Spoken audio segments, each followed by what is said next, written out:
So, facts are important. Very important. I'd say more important than facts themselves is the knowledge about whether or not you hear is actually a fact. For instance,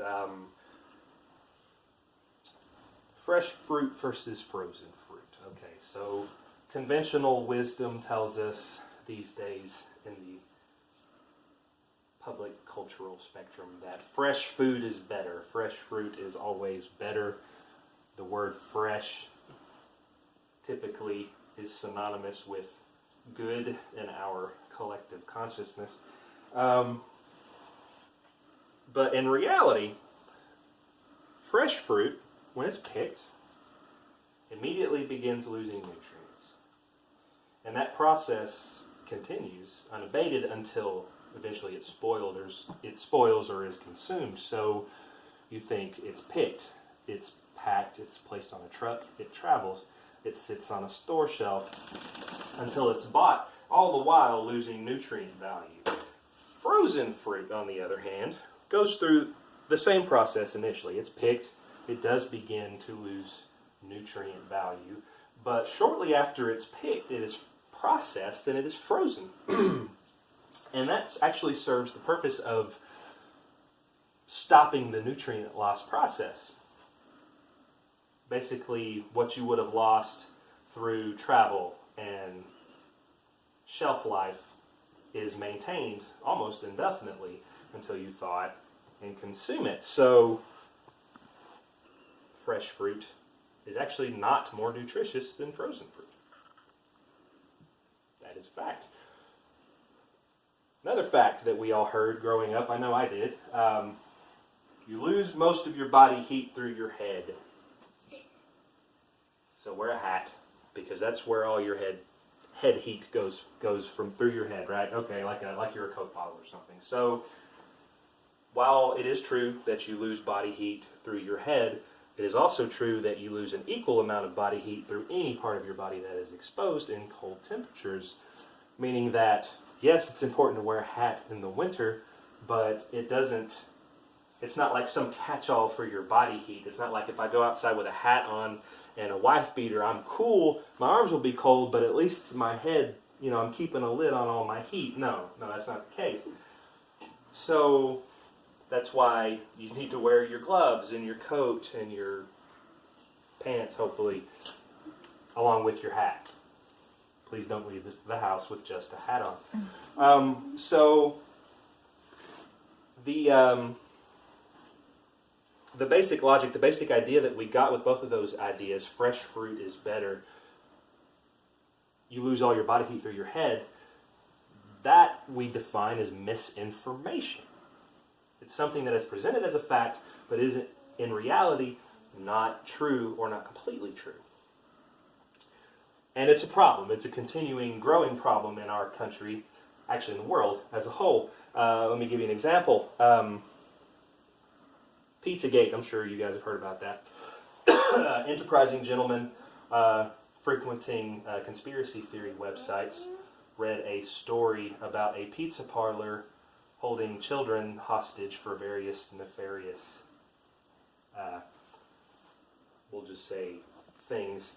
That was being funded by Hillary Clinton and various other members of the Democratic Party who also happen to worship Satan and summon demons and that kind of thing. So this gentleman gets it into his head to grab his rather large assault rifle and go put a stop to it, go investigate, which I applaud his bravery and concern for the children. However, he got there and all he found was a very surprised, alarmed restaurant that, as far as anyone can tell, is just a pizza restaurant. So this gentleman was misinformed.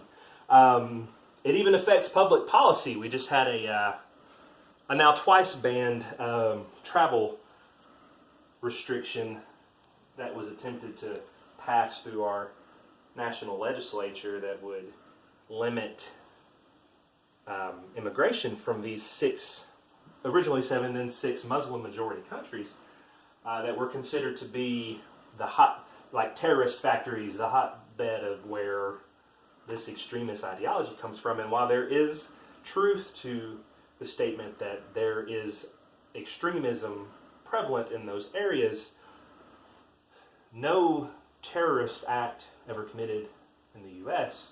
has ever been perpetrated by anyone from any of those 6 countries. And the emphasis was put on refugees. Completely stopped a refugee program from Syria, which is a war-torn, horrible, horrible, horrible situation to be in right now. Hundreds of thousands, bordering on the millions of people seeking shelter, and we were turning them away because terrorists.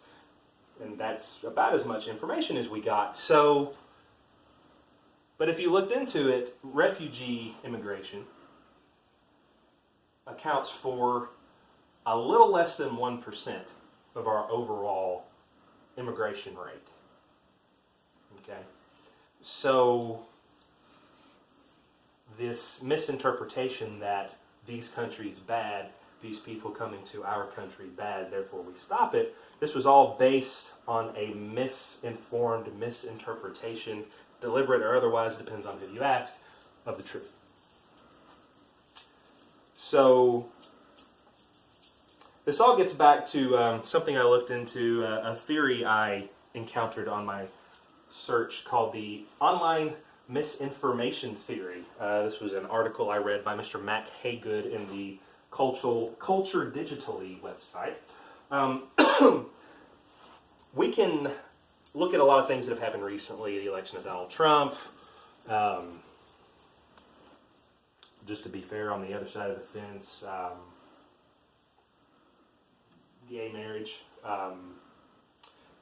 People are very emotional about these ideas, right? And these people who are extremely emotional about them tend to fall on other sides of the political spectrum. But the thing that they have in common is, particularly online, which is where most of us get our information from these days, is that we tend to gravitate and listen to and perpetuate and share what we identify with. What speaks to who we are, what speaks to what we already believe. We don't tend to go on the internet looking for things to challenge our perceptions. We, as a human beings, tend to prefer things that just support what we already think. And particularly if it elicits an emotional response, if it incites, that's important. You can look at Donald Trump again. Sorry to keep harping. This gentleman, when he was campaigning, and some would argue for some time after that, speaks very little factual, very little information in general, and that which he does speak, that which he does perpetuates, is either wholly or at least partially untrue. But it doesn't matter. The reason it doesn't matter is because those that put him in the position that he is in aren't terribly concerned with whether or not he's telling the truth. They're a lot more interested in the fact that he speaks to them. He gives them a platform. He considers them, at least wants them to think he considers them important, finally. And they're not wrong, to an extent. The demographic that elected this gentleman absolutely has been ignored by the, let's say, the political consciousness in power for the past 10 years or so. And he was aware of that, and he, I'm going to say, exploited that. He spoke to people where they were. He confirmed biases. Good or bad, right or wrong, doesn't matter. That's what happened. And that's why he is where he is today. How you deliver something in the era we're living now, how you say it is a lot more important than what you say. That's a problem. It's a huge problem, obviously. Unless you're a big fan, then I'm glad things are working out for you. So what do we do? How do we stop How do we stop looking for information that just supports what we already think? How do we challenge ourselves? How do we make sure we're in the know? How do we make sure that we're not making decisions based on information that isn't real? I wish I had a formula for you. I'd recommend research. Do your research. Not just in one place.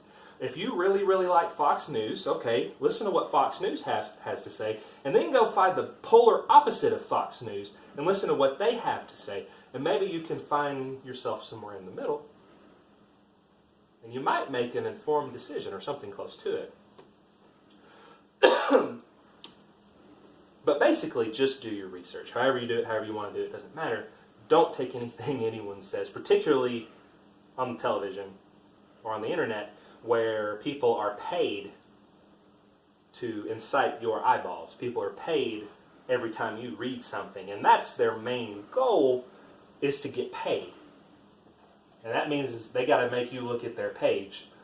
So they're going to say things, and they may not be accurate.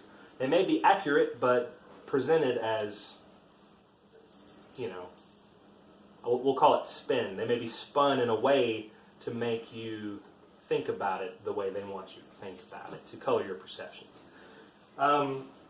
Basically, though, don't take anything at face value. Don't get your news from one channel.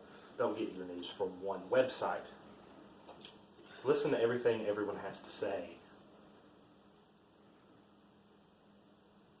Back up anything anyone has to say. Trace it back to the source. Don't let yourself be misinformed. And it's important that we do that. It's very important. It's important to our future, because a lot of pretty unpleasant things have taken place based on ignorance and misinformation. A lot of people have gotten into places where they shouldn't be and are able to make decisions they shouldn't be able to make because we're misinformed. So please, I encourage you, next time you hear something that makes you angry or sad or happy, I understand it's our instinct to leave it at that.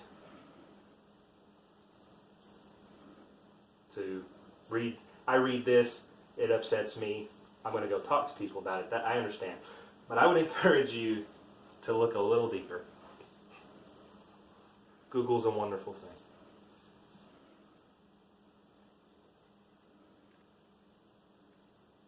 But don't let yourselves be misinformed.